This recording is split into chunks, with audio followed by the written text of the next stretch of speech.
Hi, it's the nursing professor here. I want to talk to you today about this common thing that I'm seeing going around, and it's saying the professors are using Chat GPT.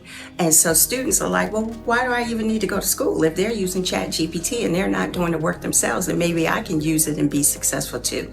So let me talk first to faculty if that's something that you're using. Chat GPT is actually a good AI source. It can really help you with some things, but it is not a replacement. So some good things that it can be used for faculty members is can help you organize your lessons. It can help you develop a teaching plan. It can provide you with random in-class questions that you don't have time to get to. So if you find that you have some extra time at the end of your lecture, you can put in that subject in Chat GPT. It's going to give you questions that you can ask the class at that point. So it's fast, it's quick, fairly accurate, not 100%, but that would be a good use for faculty members. Now, a bad use for faculty members would be to let Chat GPT teach your lesson. Because if I was a student, I'd be pissed off too. I'm paying these thousands of dollars for you to get a lesson off Chat GPT that many times has some quirkiness to it. And more importantly is if the textbook that you're using doesn't align with what Chat GPT says is the answer, then you have this confusion that you're creating for your students. And never use questions from Chat GPT on your exams, because if your students are using it, they might be getting the same question that you're putting on the exam. And then how reliable is that exam?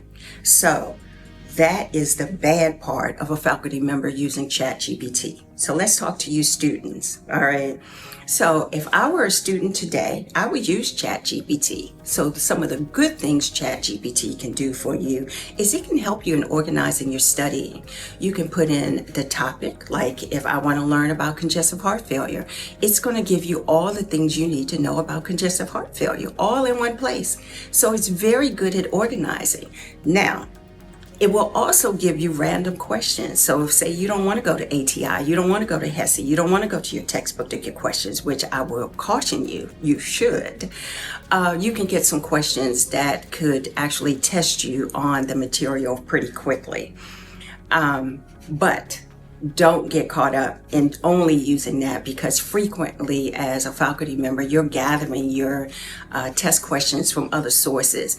I don't know of any faculty member, at least where I work, that's using Chat GPT for their questions, because they really shouldn't.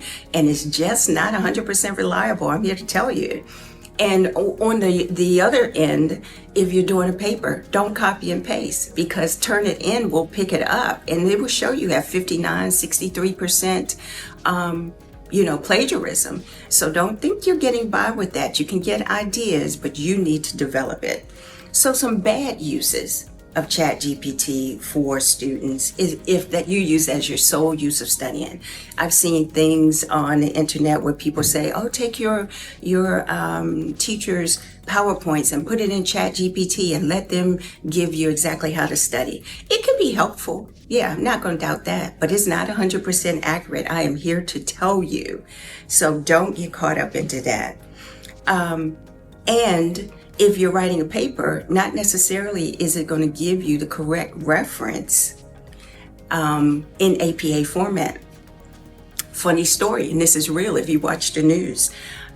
Our own Department of Health and Human Services, they used AI to come up with their goals, and it was found out about it. And how embarrassing is that? So you don't want to be the student who's actually doing that. Copy, paste should only be used when you're typing something from another source to put it in so that you can help develop it, not direct copy, paste. All right.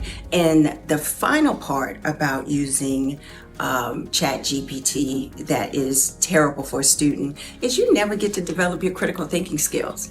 Nursing test, including NCLEX, which is the final exam, is all about critical thinking, which means that you have to know how to do that, because the truth is this: patient in that bed is going to have multiple variables. And so what are you going to do? You're going to put in this person has Chat GPT and let it spit out what you're supposed to do?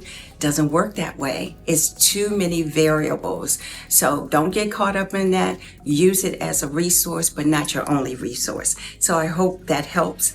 See you next video. Like, share, and subscribe. I will see you next time. Bye for now.